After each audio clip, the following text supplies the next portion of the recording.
ನಮಸ್ತೆ ಎಲ್ಲರಿಗೂ ಸ್ವಸ್ತಿಸ್ ಕಿಚನ್ಗೆ ಸ್ವಾಗತ. ನಾನಿವತ್ತು ಮಂಗಳೂರು ಸೌತೆಕಾಯಿಯ ಮಜ್ಜಿಗೆ ಹುಳಿ ಅಥವಾ ಸಾರನ್ನು ಮಾಡ್ತಾ ಇದ್ದೇನೆ. ಈಸಿ ರೆಸಿಪಿ, ತುಂಬ ಟೇಸ್ಟಿಯಾಗಿರುತ್ತೆ. ಬನ್ನಿ ಯಾವ ರೀತಿ ಮಾಡೋದಂತ ನೋಡೋಣ. ಫಸ್ಟ್ ಮಸಾಲೆಯನ್ನು ತೆಗೆಯುವ. ಮಸಾಲೆಗೆ ಒಂದು ಚಿಕ್ಕ ಸೈಜ್ನ ಇಡಿಕಾಯಿ, ಹಾಗೆ 2 ಹಸಿಮೆಣಸು, ನಿಮಗೆ ಖಾರ ಜಾಸ್ತಿ ಬೇಕಾದರೆ ಜಾಸ್ತಿ ಹಾಕ್ಕೊಳ್ಳಿ. ಹಾಗೆ 1 ಸ್ಪೂನ್ ದೋಸೆ ಅಕ್ಕಿ, ಹಾಗೆ ಅರ್ಧ ಸ್ಪೂನು ಜೀರಿಗೆ. ಇಷ್ಟನ್ನು ಸ್ವಲ್ಪ ನೀರು ಹಾಕಿ ಗ್ರೈಂಡ್ ಮಾಡಿಕೊಳ್ಳಿ. ಮಸಾಲೆ ಗ್ರೈಂಡ್ ಮಾಡ್ಕೊಂಡಾಗಿದೆ. ನಾನು ಸೌತೆಕಾಯಿಯ ಸಿಪ್ಪೆ ಮತ್ತು ಬೀಜ ಎಲ್ಲ ತೆಗೆದು ಚಿಕ್ಕ ಚಿಕ್ಕ ಕಟ್ ಮಾಡಿ ಹಾಕ್ಕೊಳ್ತಾ ಇದ್ದೇನೆ. ಹಾಗೆ ಸ್ವಲ್ಪ ನೀರು, ಹಾಗೆ ಸ್ವಲ್ಪ ಉಪ್ಪು ಹಾಕಿ ಒಂದು ಸಲ ಚೆನ್ನಾಗಿ ಮಿಕ್ಸ್ ಮಾಡಿ ಬೇಯಲಿಕ್ಕೆ ಇಡ್ತಾ ಇದ್ದೇನೆ. ನೋಡಿ, ಸೌತೆಕಾಯಿ ಚೆನ್ನಾಗಿ ಬೆಂದಿದೆ.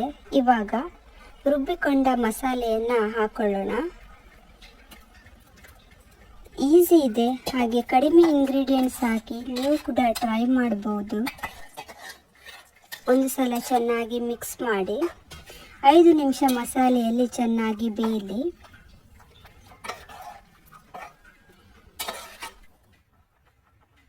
ಇವಾಗ 5 ನಿಮಿಷ ಆಗಿದೆ. ಫ್ಲೇಮನ್ನು ಮೀಡಿಯಮ್ ಮಾಡಿ 1 ಕಪ್ನಷ್ಟು ಮೊಸರನ್ನು ಹಾಕ್ತಾ ಇದ್ದೇನೆ. ಮಿಕ್ಸ್ ಮಾಡಿಕೊಳ್ಳಿ. ನನ್ನ ವಿಡಿಯೋನ ಫಸ್ಟ್ ಟೈಮ್ ನೋಡ್ತಾ ಇದ್ದರೆ ಯೂಟ್ಯೂಬ್ನಲ್ಲಿ ಚಾನಲನ್ನು ಸಬ್ಸ್ಕ್ರೈಬ್ ಮಾಡಿಕೊಳ್ಳಿ. ಇನ್ಸ್ಟಾಗ್ರಾಮ್, ಫೇಸ್ಬುಕ್ ಪೇಜ್ನಲ್ಲೂ ಕೂಡ ಫಾಲೋ ಮಾಡಿ, ಸಪೋರ್ಟ್ ಮಾಡಿ. ಕುದಿ ಬರುವಷ್ಟರಲ್ಲಿ ಒಗ್ಗರಣೆ ರೆಡಿ ಮಾಡುವ.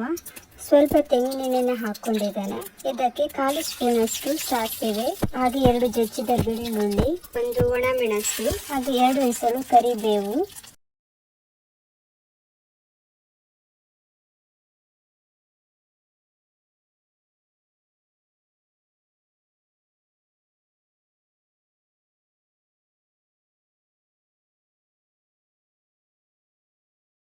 ಇದನ್ನು ಮಜ್ಜಿಗೆ ಹುಳಿಗೆ ಹಾಕೊಳ್ಳೋಣ.